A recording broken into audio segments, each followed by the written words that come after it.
Всем доброй ночи, друзья мои. Я этот ритуал давно хотела подарить, но никак не находила время. Но сегодня я вам подарю. Хочу заранее извиниться. У меня из-за краски немного покрасились ногти. Хотя вывела, но в любом случае чуть-чуть чувствуется. Так что извиняюсь заранее. Иногда по техническим причинам могут на руках остаться следы краски. Ну-то ладно. Так вот, мне отовсюду отправляют старинные монеты. Древние монеты или старинные монеты. Я вам показываю часть этой коллекции. Жаль, что монету Тиграна Великого я еще не привезла с Москвы, поэтому показала бы вам еще раз, но ничего страшного. Еще покажу. Это американская монета. Смотрите, львы. Символично, поскольку сейчас год сиятельного льва. 1938 год. Американская монета. Поворачиваем. Это мне не очень давно подарили. Далее. Честно говоря, вот не могу понять, чья это монета. Вроде Августус III. Но вот непонятно, кто изображен. Кто-то из европейских монархов. Как видите, все стерлось, да, время стерло все. И непонятно, и не видно. Здесь, скорее всего, богиня Победы, которая тянет лавровую ветвь, то есть тянет правителю. Вот год можете разобрать? То ли 1099 год, но маловероятно, то ли 1299. В общем, вот непонятно. К сожалению, не могу разобрать. Ну, примерно могу сказать, угадать, но не хочется. Хочется именно понять. Град великий. Ну, вот третий. Августус Дей. Град. Если кто-нибудь знает, сможет мне объяснить, буду рада. Следующая монета. Это у нас 1912 года монета. Германия. Немецкая монета. Deutsches. Рейх. Вот. Значит, Республика Германия, 1912 год. Представляете? Это 12 года. Через сколько рук эта монета прошла? Пойдемте далее. 2012 год, гривня, Украина. Тоже, через лет 50 это тоже будет уже антикварная монета. Пойдемте далее. Это египетская монета. К сожалению, год не могу понять, но тоже определенное время прошло уже. Непонятно здесь какой год. Видимо, это буквами написано, поэтому не разберем. Это питерская какая-то ювелирная, юбилейная, и ювелирный сплав, хотела сказать, Петербург. Это некая такая памятная монета. Пойдем дальше. 1978 год. Американская монета.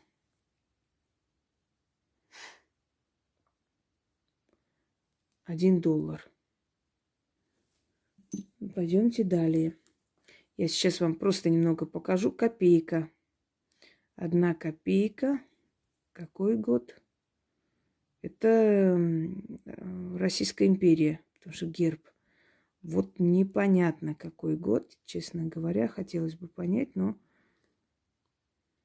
тоже не разобрать, уже стерлась. Но больше 100 лет этой монете точно. Давайте дальше пойдем. Опять идет Российская империя. Копейка. Вот Российская империя. 2 копейки тут даже, да. Смотрим далее. Это у нас американская, опять юбилейная, 2000 год, защита индейцев. Конечно, мало верится, что там индейцев особо защищают, но для красоты, так, для виду. Опять же, американская монета юбилейная, 1980 год.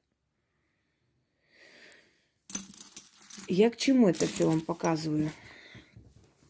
Дорогие друзья, издревле делались ритуалы на старинные монеты. Это вообще на монеты было принято, поскольку эти выражения, да, монета рубль, копейка рубль бережет, или монета рубль бережет, или с копейки до миллиона поднимаются,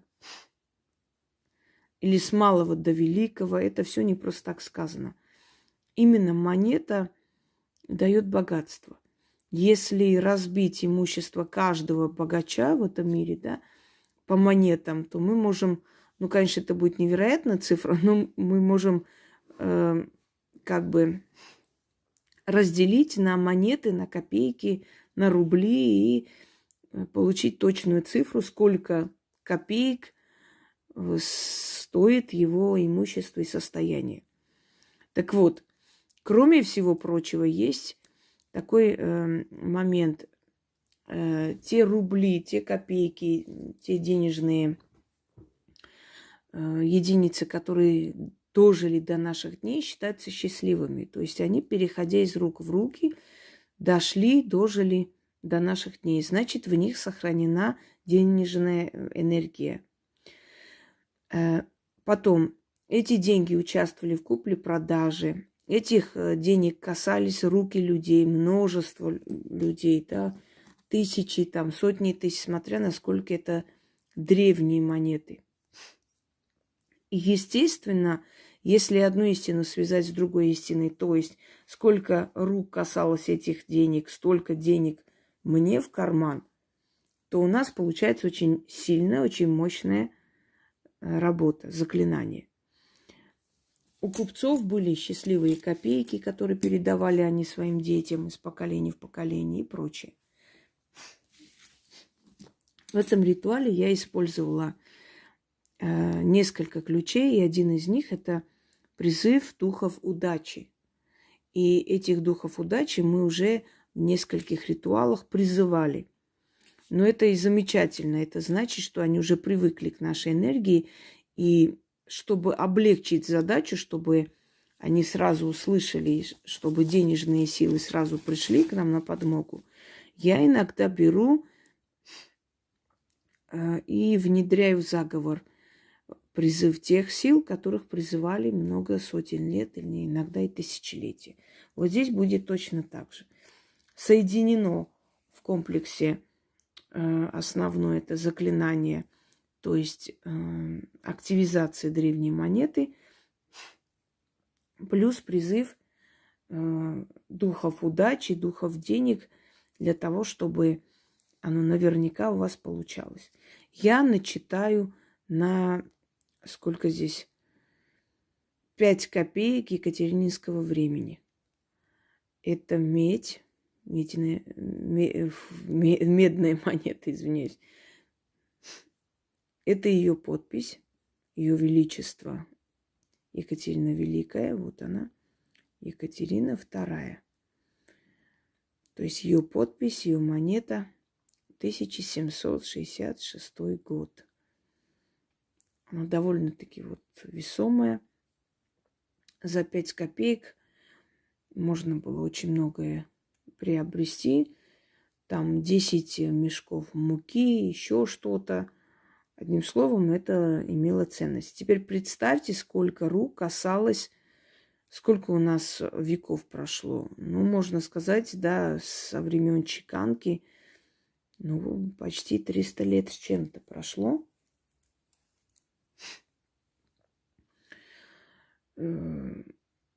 Да, больше. И за столько сотен лет, сколько рук касалось этих денег. Екатерининские монеты были в обиходе вплоть до завершения царства Романовых. Катеньки их называли. Такие облигации, вот такие монеты. Но здесь вот именно дата чеканки ставится всегда. Здесь дата чеканки 1766 год. То есть это начало XVIII века. Это конец XVII века. Понимаете? Так вот, вот на эту копейку, 5 копеек, я и начитаю свой заговор вот таким образом. Желательно, чтобы мешочек был золотой, то есть золотистый, красный или черный. Но я люблю черный, предпочитаю. Черный цвет, цвет роскоши, богатства, силы, денег и так далее. Так вот, читать нужно 3 раза каждый день. Вытаскиваете эту копейку из мешка. Вы можете начитать на другие деньги. Если у вас нет старинных денег, ну, лучше приобрести. Лучше приобрести и начитать. А вообще, если это подаренное, это еще лучше. Можете подарить своим близким такую копейку. Вообще, в принципе, можно найти, на сайтах можно купить старинные деньги недорого. Вы знаете, у цыган есть такая традиция, они дарят друг другу старинные монеты, золото. Считается, что подаренные монеты и золото приносят удачу больше, чем то, что вы сами купите. Тем более, что это все мне подарено. Это, насколько я помню, из Крыма мне отправили. Так вот, вот на эту старинную монету каждый день читайте по 3 раза. Вытаскивайте, держите эту монету в руках, чтобы энергия денег перешла к вам. Начитывайте 3 раза, кладете обратно. Это будет ваш денежный талисман. Те, кто занимается торговлей, созданием сайтов, да чем угодно. Даже те, у кого, скажем так, зарплата четко, определенная зарплата, у них тоже могут быть и подработки, и премии, и, может быть, новые предложения о работе. Как угодно. Или по карьерной лестнице. Да, может быть, им предложат какую-то должность. Все, что угодно, это может быть. Итак, на старинную монету. Если вы часто будете начитывать, у вас от клиентов, от звонков, от продаж просто не будет отбоя. Тем более, если вы работаете на себя. Я хочу сказать людям, если вы хотите менять свою жизнь, вы можете поменять свою жизнь. Это огромное количество заговоров и ритуалов, которые вам дано, оно дано для того, чтобы вы меняли свою жизнь. Они читали один раз за полгода какой-то шепоток и ждали чудес. Энергия денег, она капризная, она должна привыкать к вам. Поэтому вы должны много делать. Первое время определенное количество, прям достаточно так определенное количество нужно делать этих ритуалов, чтобы денежная сила к вам привыкла. А потом уже даже не нужно будет прилагать особых усилий, и они вас будут слышать. Но для начала надо приучить себя к этой силе. Итак, читаем 3 раза.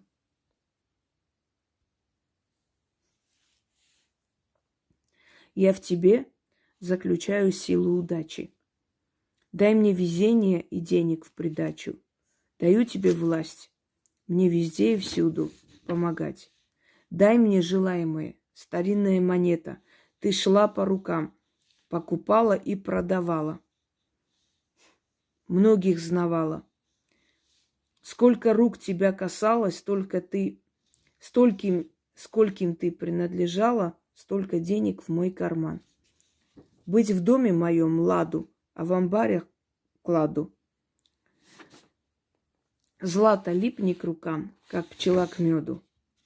Духов денег призываю. Рухан, Нарон, Адикал, Арты, Стин, Даг, Атан. Старинной монетой вас заклинаю. Через вас, да через силу этой монеты, без счету деньги получаю. От могучих моих слов и силой древней магии, да помощью призванных духов. Монета, оживись, и все исполни. Мой дом богатством наполни. Да будет так. Я в тебе заключаю силу удачи. Дай мне везение и денег в придачу. Даю тебе власть мне всюду и везде помогать. Дай мне желаемое. Старинная монета. Ты шла по рукам, покупала и продавала, многих знавала.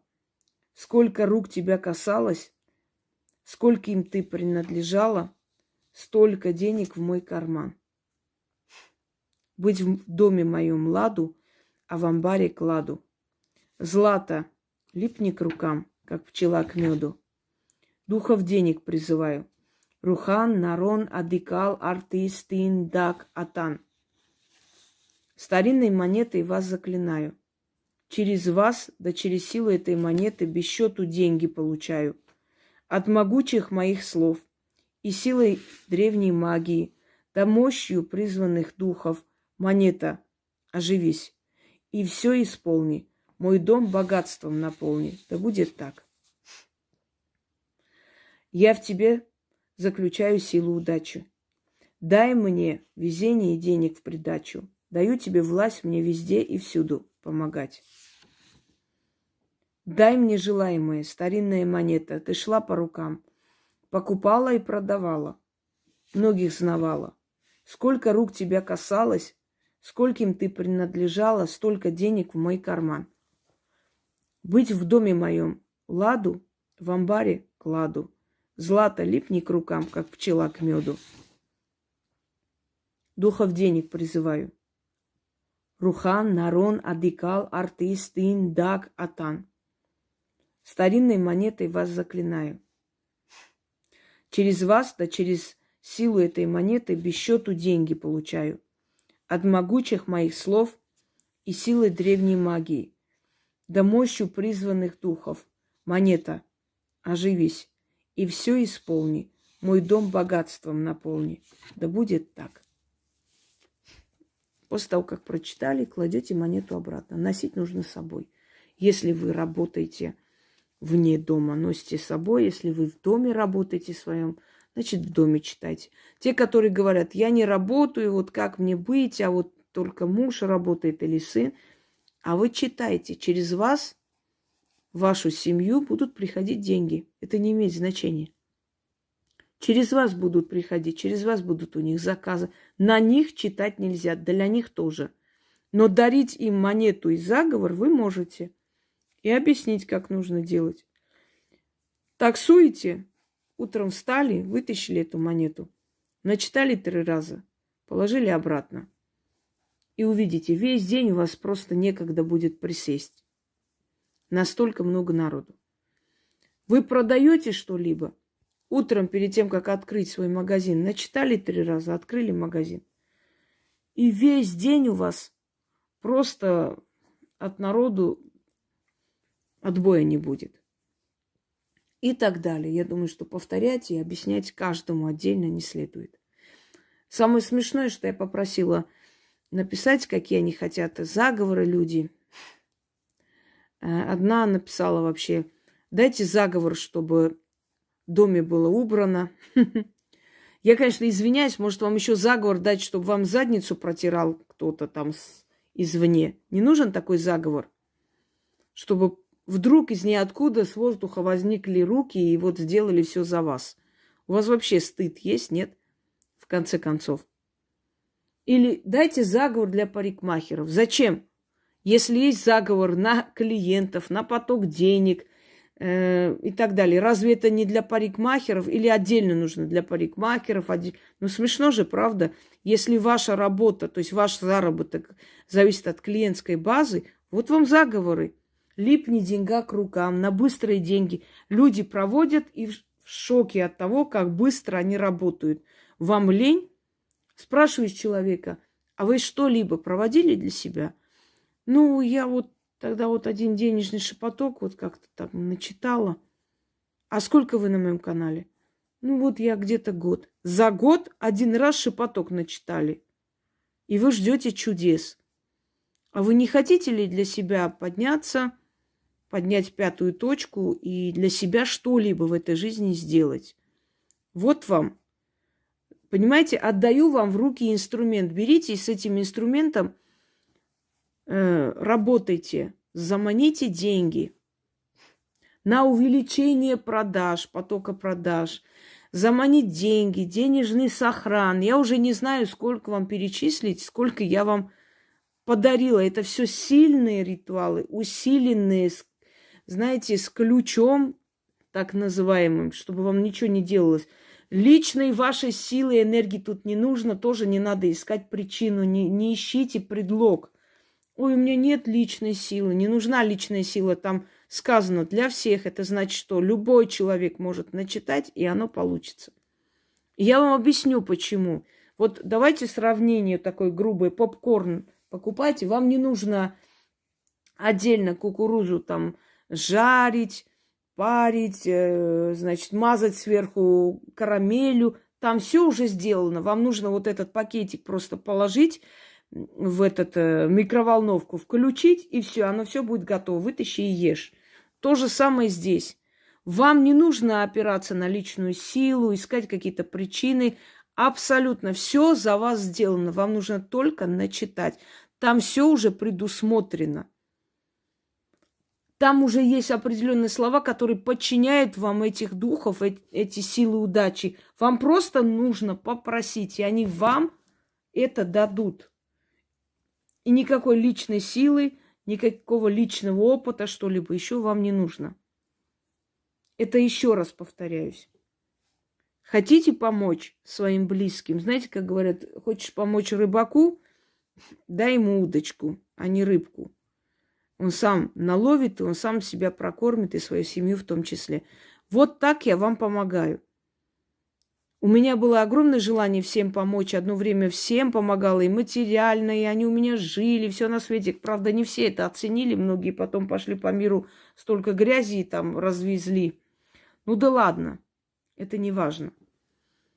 Потом я поняла, что если я хочу помочь огромному количеству народу, значит, я должна просто это все показывать открыто и дарить открыто.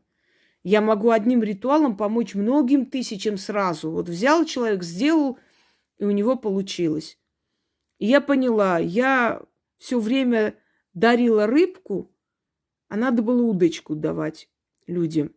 То есть каждый человек должен сам подняться. Надо дать человеку возможность самому с помощью своих ошибок, своих, скажем как, недоработок, да, своих шишек набитых подниматься. Если мы все хотим делать за других, мы просто их приучаем к тому, что они становятся просто нежизнеспособны. Это большая ошибка. Вот я вам даю удочку. Берите, ловите эту рыбку и кормите свою семью. Всем удачи!